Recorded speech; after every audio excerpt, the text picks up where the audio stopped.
I can stack them hundreds to the roof. I ain't stopping till they stack to the moon. Without me, my family wouldn't have food. Anybody go against me gotta lose.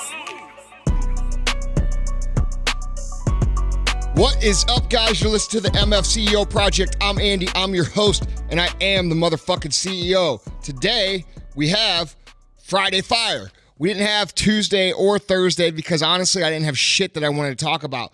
But today, I do have something I want to talk about. And before I get into that, if this is your first time listening, this is the MFCEO Project.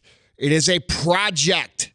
The reason it's a project is because we started this podcast to give people the tools, teach people the skills, and give them the mindset of what it takes to truly succeed. We've been living in a society that is basically full of shit for the last 20 years. Everybody's special. Everybody deserves everything. Everybody gets a trophy for just showing up. Everybody is a delicate little flower and has the right to feel good and be confident and have self-esteem for the reason of just being born. And that's just not the fucking truth, okay? And what we have is a situation where people are being raised for the first 20 years of their life to believe that bullshit and then being kicked out the door into the real world only for the real world to stomp on their fucking throats. And I'm trying to correct that. That's what this project is about. So technically, you could call us a personal development / entrepreneurship / mindset development podcast.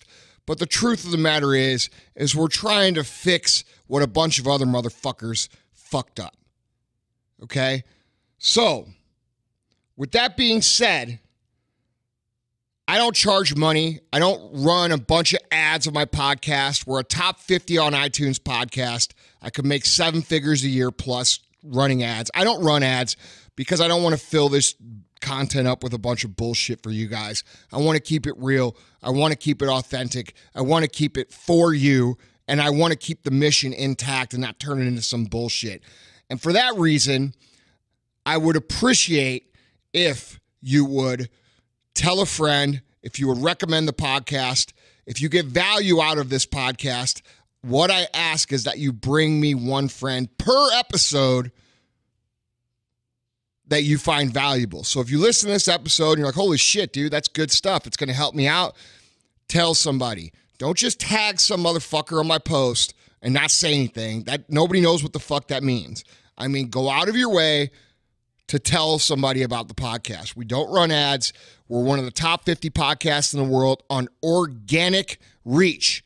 That means the people listening are telling other people. And the reason people listening are telling other people is because the shit here is fucking good. All right? So if you would tell some of your friends, I would appreciate that. Now, getting into what I want to talk about, I really have 3 main points that I want to talk about today. The first is this. It's really kind of a bone to pick with some of the bullshit that I keep seeing on social media and with all these other entrepreneurs telling you to go all in on your passion and quit your fucking job if you don't like it and this and that. We're hearing that more and more. We're hearing people who are making literally millions and millions of dollars a year telling people just to fucking quit, just quit and do what you love. And we're hearing that shit over and over and over again. But I'm going to tell you that's a terrible fucking idea, all right? And for a number of reasons. One, to get the opportunity to do what you love, you are going to have to do what you hate or what you don't like for a long fucking time. That's reality.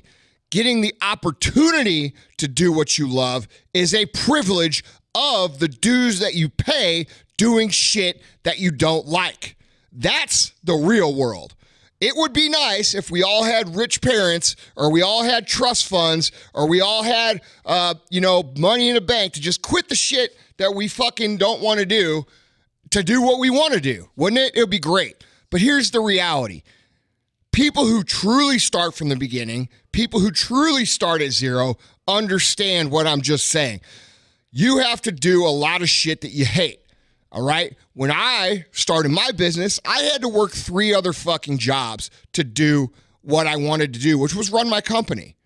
I had to work 3 other jobs just to fund the company. I didn't work 3 other jobs to keep the money and go drink beer with it. I worked the 3 other jobs to take that money and put it into my project.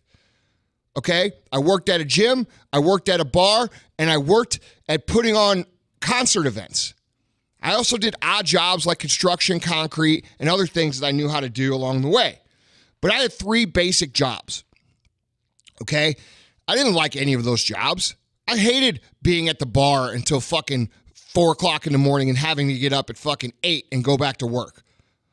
I didn't like sitting at the gym fucking, wasting my time. Dude, I had to do things to bring in money so that I could afford to have the opportunity to do what I love to do. All right? And sometimes doing what you love to do isn't fun either, by the way. Okay? A lot of these motherfuckers make it sound like, oh, dude, you got to have the passion for this. Dude, some days you just aren't going to have the fucking passion. Some days you're going to come into what it is that you think you love, and you're going to want to kill every motherfucker that you see. That's reality. That's the truth. That doesn't mean that you still don't love it. That doesn't mean that you still aren't going to do it. That doesn't mean that it's not for you, which is what people who lose over and over and over do, right? They have one bad day, one bad week, one bad month, and they say, oh, dude, this shit isn't for me. No, nothing's for you because you're too big of a pussy to stick it out. You're not going to love what you even think you love every day. That's just the way life works. So let's quit with this nonsense of quit your fucking job and go all in on your fucking this. It's bullshit. It's bullshit. You're going to have to do a lot of what you hate for a long fucking time to get the opportunity to do what you love. That's the truth. That's the reality. And that's coming from someone that started at fucking 0, not someone who got in the game halfway through.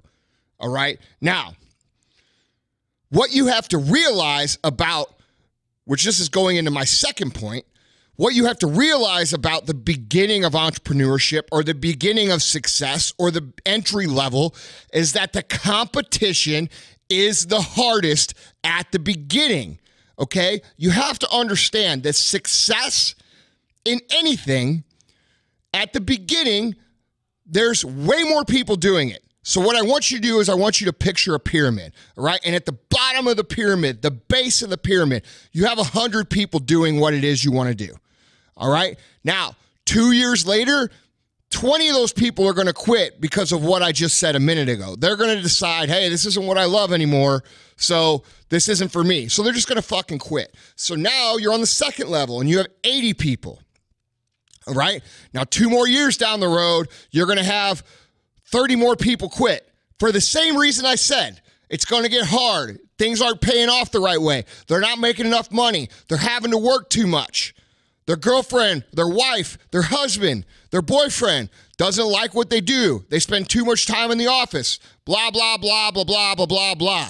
Whatever the fucking reason is, they're going to quit. All right? So those 30 people quit. Now you're on level 3 and there's only 50 people left. Half of what started. Half. All right? And you're 3 years into this shit. Okay? Now, 2 more years go by. And out of that 50, 20 more people quit. Now you're on level 4 and there's 30 people. Okay? And so on and so on and so on. So the longer you stay in the game, the less people you're competing with. Now, are there always the same 100 on the bottom every year? Absolutely. But what level you're at, the level 3 or the level 4, or maybe you're at the level 5 where there's only 10 people in. That level is a different level that you'll never have to compete with these bottom level people because they don't have the fucking skills that you've gained by putting in your time. All right? So not only does the competition get less and there's less people, you're actually improving your skills, you're getting better, you're getting more skilled, and you're moving up the pyramid so that not only are there less people, but you're more skilled, which means that the perceived competition is much less, all right? Because there is actually less people and you're more skilled, so there's less competition and it's easier. So what a lot of you guys don't realize, and the reason I'm pointing this out, is that in the beginning of anything that you're trying to do, whether you're trying to be an athlete, whether you're trying to be an entrepreneur, whether you're trying to be an entrepreneur, whether you're trying to be a singer, a rapper, a fucking painter, a sculptor, it doesn't matter. Whatever the fuck it is you're trying to do, the beginning is always going to be the hardest. You don't know what you're doing, and there's a million motherfuckers doing the same shit because it doesn't take much to do. So you have to understand that when you first start, it's going to be the hardest struggle. You're going to have to put in the most time. You're going to have to put in the most effort. You're going to have to deal with the most frustration and the most discomfort, okay? But the people who stick it out are going to be the people who are left over when all the smoke fucking clears. Success is more about endurance than it is about special skill set, all right? A lot of you guys look at people who are up the ladder from where you are and you think they have special skills. It's not that they have special skills. It's that they have skills that they developed by having internal grit and endurance and persistence and perseverance and the ability to eat fucking shit longer than anyone. And along the way, guess what? They learn some fucking skills. But guess what? If you do the same, you'll learn the same. They're not more talented. They're not better. They're not fucking, stronger or whatever than you. They're not smarter. They've just been doing it longer. And what you have to understand is when you work your way up the pyramid, it's going to get fucking easier. The beginning is always the hardest, right? But you have to remember what I said the first point was, you're going to have to do a lot of shit that you hate to get the opportunity to do what you love, all right? And here's the other reason that people quit. This is totally beside the point of people getting to a certain point and saying, oh, this isn't for me. It's not paying off. As you move up the pyramid, certain people are going to start winning. Certain people are going to start making money. Certain people are going to start fucking, driving nicer cars, living in nicer houses. And what's going to happen to those people? One of two things, because winning affects people in two ways only. One, it makes them fucking lazy. It makes them complacent. It makes them not want to get up in the morning and work hard. It makes them not want to do the personal development that they did to get there. It makes them not want to pay attention to the details. It makes them let things that used to matter a lot start to matter a little. And they get dull. They lose their sharpness. They lose their edge. They lose their competitive spirit. And what happens to those people? They fall off too. Not because they decided that this shit wasn't for them, but because they had a little success and winning shut them down. And that happens so much. We see it so much in society. I guarantee you, if you think about it, you have look around, and even in the news, we hear about it all the time. People who have had massive success and then all of a sudden they're broke. People who win, a certain amount in life, they built a successful business. They've got to mid-level. They're driving a BMW or a Mercedes. They're living in $1 million home. And, they're the big dog in the neighborhood for a while. But what happens to them? They disappear. They just kind of go away. And why do they go away? Because they took their eye off the fucking ball. Because them winning a little makes them lazy. All right, but then you have the second group. You have the second group, which they don't do it for the money. They don't do it for the fucking cars. They don't do it for the house. They're not doing it for the status. They're doing it because they're like a fucking shark. They get one little sniff of the blood. They get one little taste of the blood, and they're going all the fuck in for the win. These motherfuckers aren't playing for the dollar bills. They're not playing for the fancy cars. They're not playing for the big titty bitches. They're not playing for the glory. They're playing for the fucking blood. And people who play for the fucking blood, who play for the fucking win, who go all in on every single detail, even more when they start to win. These people are the people who fucking win. These are the people who get to the top and nobody can ever dethrone them because they still believe that they're not shit. Lots of people will talk about how great they are. Lots of people will talk about how they have all the answers. Lots of people will talk about how they're the expert and you should fucking listen to them and this, and the other, like they're a fucking messiah. Lots of motherfuckers will talk about that shit. But true, savage, play for blood motherfuckers don't do that because they know that in the big scheme of things, they're not shit. They're going to get to the top and they're going to stay on the top because they don't believe that they're the best. They don't believe that they have all the answers. They don't believe that they're the most skilled. And that's where you need to try to find yourself. Okay? And I understand that's going to be hard for you to grasp when you can't pay your bills and you're at the bottom, right? I was the same fucking way. I used to think about Lamborghinis and I used to think about fucking big houses and fucking the lifestyle, right? I tell you that. I've told you that a million times. But it's cool to want that shit. That shit's cool as fuck. I love it. I'm not downplaying it at all. Don't mistake what I'm saying. I love it. I love my life. I love driving the cars. I love flying the jets. I love doing all the shit that I love doing. But the truth is you could take all that shit away from me and I'm still going to work twice as fucking hard as everybody else. You could give me all that shit in the world and I'm still going to work twice as hard as everybody else because I play for the fucking win. And when you play for the fucking win and you have a little bit of endurance and you have a little bit of grit and you're able to outlast all the basic motherfuckers at the bottom of the pyramid, that's when you've created something powerful. That's where you want to try to be. And guys, the reason I'm talking about this as like it's a skill, because it is a fucking skill. You could train yourself to be this way. A lot of the people who are working in the jobs that they don't want and the jobs that they hate, where other fucking guru motherfuckers are telling you just to quit those jobs and go all in on what you love. Look, motherfucker, those jobs have value. Why do those jobs have value? Because when you can do what you hate to the maximum degree of effectiveness, when you can become the very best at cooking French fries, or the very best at making Big Macs, or the very best used car salesman, or whatever the fuck it is that you do, that you hate, that you're doing so that you can do what you love one day, when you can become the very best at that, you are training yourself to play for blood. You are training yourself to play for the win. That job has value. Whatever the fuck it is you do right now, it has extreme value because it's going to train you to have the skills, to have the drive, to have the competitive advantage that you're going to need down the road. Go back and listen to this podcast over and over and over and grasp how this works, because what I'm telling you here is the truth.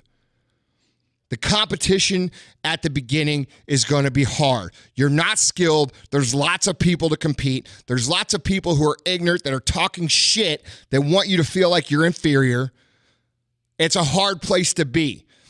And on top of putting yourself in that hard place, you have to do a lot of shit that you don't like to even be in that position. And that sucks too. And then when you start to win, it can actually poison the rest of your work. It can poison your drive. It can poison your success because it gives you the perception that you're good, that you're winning, and that you're going to continue to win. And you have to be aware of that up front. Be someone who plays for the win. Be someone who values every opportunity they have. If you're cooking fucking French fries, make the best fucking French fries. If you're making Big Macs, make the best fucking Big Macs.